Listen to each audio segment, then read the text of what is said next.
Azerbaijan in order to see these prisoners. I had a frank and open discussion with President Aliyev, who is going to come to address the Assembly this week, and we are looking forward to it. And today we are going to receive the Minister of Foreign Affairs of Azerbaijan. And it is quite clear that we have to make the statement first that the territorial integrity of Azerbaijan is one of our topics, as it is for other countries. So we are really standing for, and we have a resolution on that which is quite clear, that we are defending the territorial integrity of Azerbaijan. But the second point, and I made it in Baku and I'm going to reiterate it today, is that Azerbaijan, by having the chairmanship, this has to be taken as a chance in order to accelerate the process of reform they need to meet all the requirements of the Council of Europe, especially regarding the freedom of speech, the freedom of association, the freedom of the press. So that was my second topic.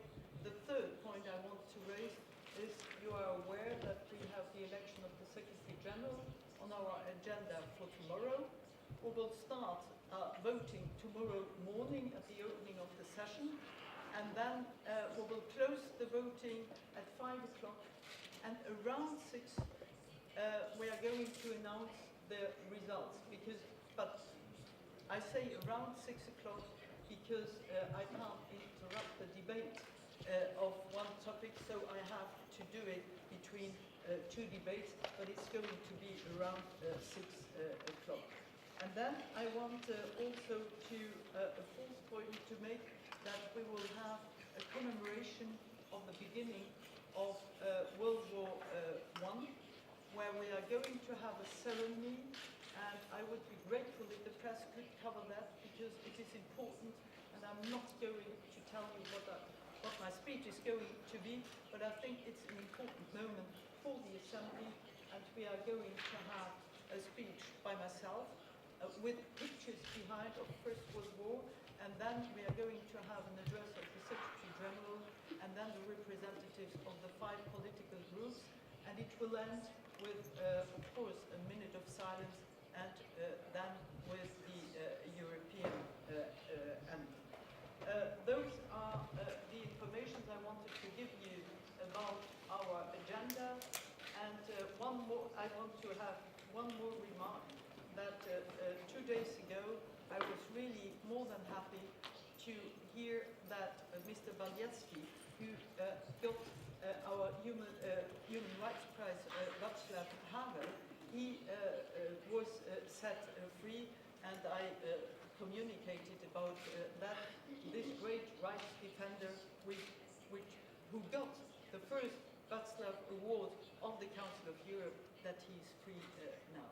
So I want to end on that and say it's the national holiday in Luxembourg. So it's my national day, but that has nothing to do with the Council of Europe. But I just wanted to say it. And I just received the president of the Parliament of Kyrgyzstan. They are going to sign officially the agreement on the Partnership for Democracy, which we decided in April, but the official signature is going to be today, and this is very important too, for that geographical area to have really a country developing very strongly democratic structures. Thank you very much. I'm open for your questions. First question from Samantha, Italian news agency ANSA. Yes, thank you.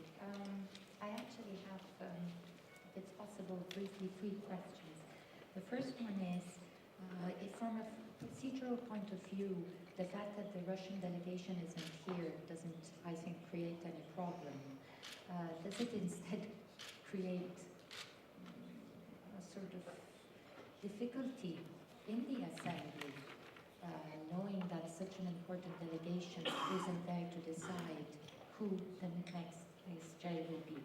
The other one is, do you know of any other letters of endorsement apart from the one sent by 3 ex-parliamentarians, among which Dick Martin. This was a letter of endorsement to the German candidate. Are there any other letters going around? And my last question would be, are there any special preparations or documents given to the parliamentarians to get them to understand how much responsibility they have in choosing those that will make sure that human rights, democracy and rule of law are respected in Europe? Because, I mean, they are the ones that in last,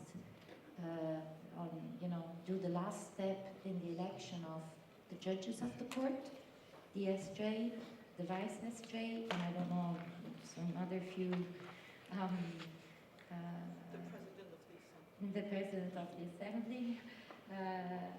So I was wondering if, you could say a word for that. Do you expect, for instance, all the parliamentarians, all the delegations, apart the Russian one, to be there, to see a parliamentary assembly plein à craquer, as they say? Okay, those are my questions. Thank you.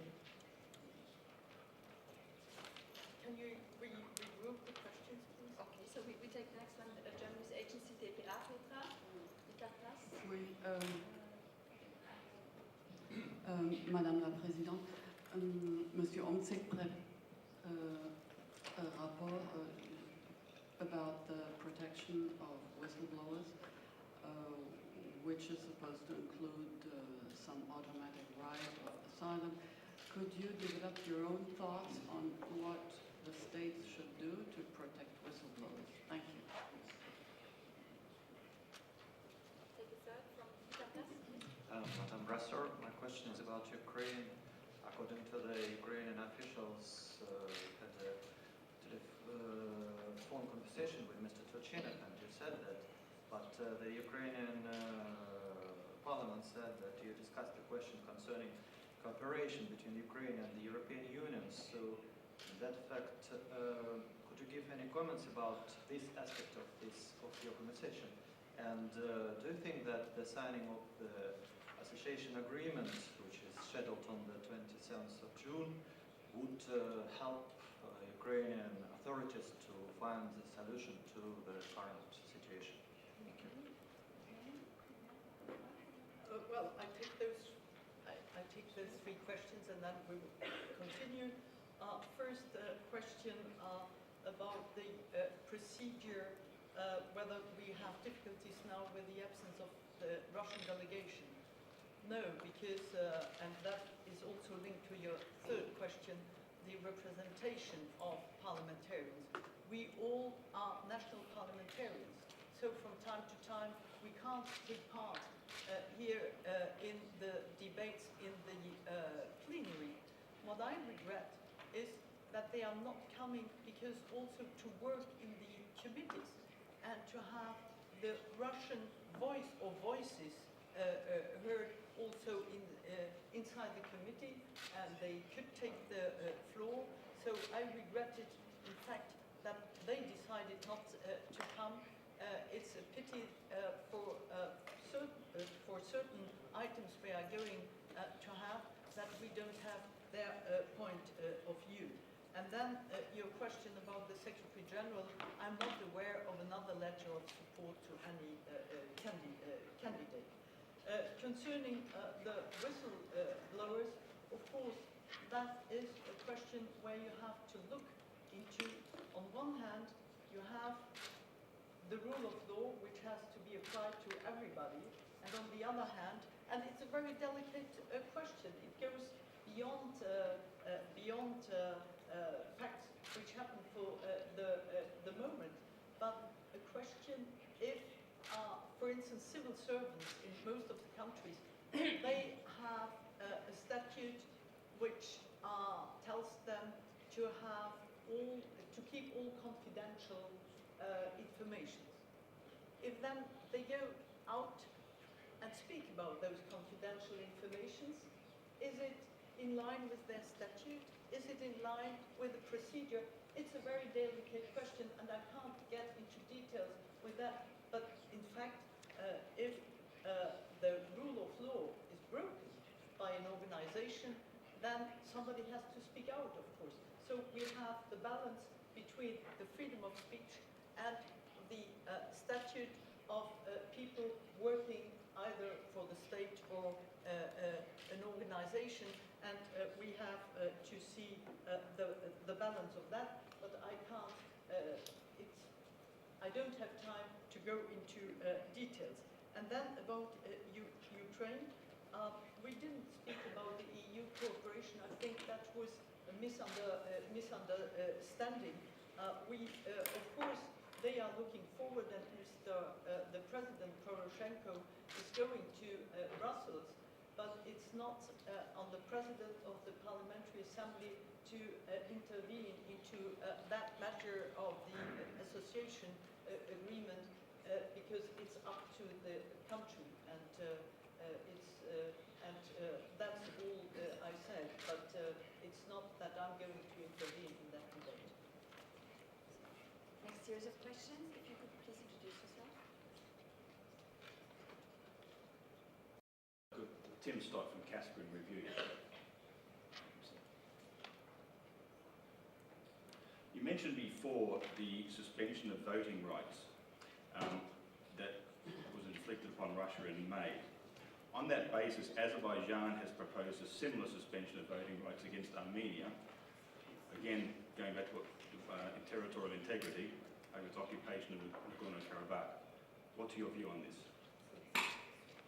Next question, Afwat, that's now. So Tony Gramjewski, Deutsche Welle. Deux questions. Une question, c'est justement lié sur le centenaire que vous avez marqué ici de la Première Guerre mondiale. Moi, je dirais que la Première Guerre mondiale, il a commencé 2 ans avant dans les Balkans avec la Première Guerre balkanique. Et les conséquences de cette guerre sont toujours présentes dans les Balkans. On voit très bien avec la question des noms de Macédoine qu'il était partagé, la Macédoine géographique, justement pendant la Première Guerre, la Deuxième Guerre balkanique, qui a provoqué la Deuxième Guerre balkanique. Et c'était l'ouverture des Premières Guerres balkaniques. Ces conséquences sont toujours présentes en Europe et c'est quelquefois même très difficile de les surmonter, même quand il s'agit de questions absurdes comme le nom de mon pays natal. La deuxième question, c'est justement pour la politique intérieure du pays, de la Macédoine. Justement, actuellement, l'opposition, après les élections, a décidé de boycotter le Parlement et de ne pas siéger et de rendre ses mandats. Qu'est-ce que vous pensez? Est-ce que c'est bien pour la démocratie de ce pays? Merci. Take a third question, Mr. Azali. Oui, Madame la Présidente, vraiment, depuis des années que je suis dans l'Assemblée, Conseil de l'Europe, je n'arrive pas à comprendre la silence concernant ce qui se passe en Irak, à Mossoul, à Alep. Depuis des informations qu'on a eues ce matin, il se dirige vers la Jordanie, où le premier jour, il y a une semaine, ils ont déclaré qu'ils ont tué 1700 soldats non armés de l'armée irakienne.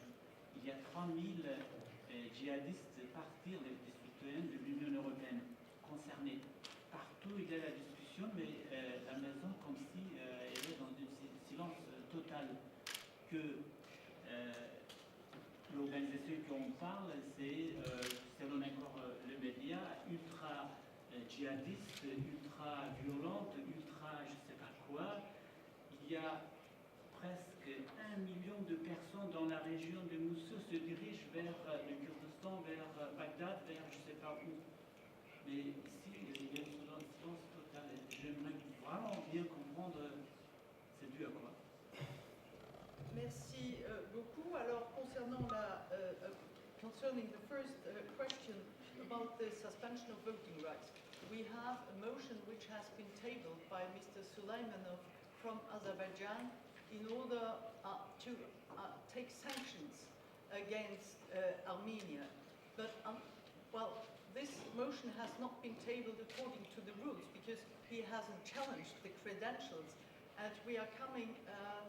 This is going to be on the agenda of our meeting of the Bureau on Friday. So I can't can't say anything about it because we are going to discuss about this motion on Friday on the Bureau for follow-up of what we are going to do. Then the comment on the First World War, you're right. The assassination was just, well, that started then that other countries got also involved in this war, but it started a long time before, and unfortunately we haven't managed yet to find solutions for the Balkans, which is more than regrettable, and we still have problems. But the answer to all this can only be democracy and protection of human rights and the rule of law in all those countries. And now you were asking about Macedonia. We had a similar situation in Albania in 2010, where the then opposition, after the elections, refused to sit in the parliament. And as a presidential committee, we went to Albania in order to discuss with all the parties, and because they blocked the whole situation. And then we managed that the opposition then accepted to sit again. It's only through democratic ways of behavior that you can progress, and that is my advice I would like to give to those who refuse to sit in the parliament. And boycott of a parliament can't be the way in order to solve the problems. And then about Iraq. Thank you for raising this question. I'm going to say a word in my opening speech just in a couple of minutes. And we decided also to discuss it this week on the Political Affairs Committee. We are going to have a declaration which is going hopefully to be adopted on the Bureau meeting on next Friday. So we are going to have, and I hope, a very strong statement about the Parliamentary Assembly of the Council of Europe through its Bureau next Friday. So thank you for raising this, because it's more than appalling what is happening in Iraq for the moment. And I have one more question. Are there any other questions? And just Javier Efe, Spanish News Agency. Oui, bonjour Madame la Présidente. Peut-être que c'est un peu tôt, mais j'aimerais savoir si l'Assemblée a l'intention d'inviter au nouveau roi d'Espagne, Felipe VI, à s'exprimer devant la plénière, comme l'a fait son père, Juan Carlos I, il y a 35 ans. Merci beaucoup. Merci infiniment pour cette suggestion. Nous y avons déjà pensé, mais merci de la rappeler. Il est évident que je vais exprimer au nouveau chef de l'État, je ne l'ai pas encore fait, mes félicitations. Et à cette même occasion, je vais évidemment m'adresser à Sa Majesté le Roi pour qu'il vienne s'adresser à l'Assemblée parlementaire. Et j'espère qu'il va accepter notre invitation. Pour information, je voudrais vous dire que le roi de Belgique a accepté notre invitation. Il viendra s'exprimer en 2015 au cours de la présidence belge du Conseil de l'Europe, et le grand-duc de Luxembourg a également accepté notre invitation. Il viendra pendant le deuxième semestre de 2015 pour s'adresser à l'Assemblée. One question. Since we're speaking about invitations, the other day you asked the Pope also to come.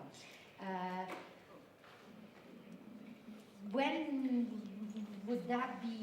Do you have any return already, or is it too early? We launched a number of invitations. I had the chance to meet with Mr. Ban Ki-moon, the Secretary General of the United Nations, in March. And we invited Mr. Ban Ki-moon as well. And according to his agenda, he might come in 2014 concerning the visit of the Pope, my predecessor, Mr. Jean-Claude Mignon, he wrote an official invitation to Pope Francois, and I took the opportunity of the meeting of the secretaries of the bishops of Europe who were there last Friday, and so I reiterated this invitation, but of course, and I communicated about it, but up till now we don't have an answer. Okay, for one more question, please introduce yourself. Merci beaucoup, Madame la Présidente. Je suis journaliste de l'Azerbaïdjan, de la télévision azerbaïdjanaise. Donc j'ai une question qu'on pose en Azerbaïdjan, tout le monde. Les citoyens azerbaïdjanais ils posent cette question-là. Depuis 20 ans, une partie du territoire, 20% du territoire d'Azerbaïdjan est sous l'occupation de l'Arménie et nous avons 1 million de réfugiés. Quand il s'agit des autres pays occupants, le Conseil de l'Europe et les autres organisations internationales, tout de suite, ils prennent leur position. Mais pourquoi, quand il s'agit de l'occupation de la territoire azerbaïdjanaise, ces organisations internationales, et surtout le Conseil de l'Europe, que nous sommes membres aussi, ne disent rien et ne prennent pas la décision concernant cette occupation à l'égard de l'Arménie, d'un pays occupant. Merci beaucoup.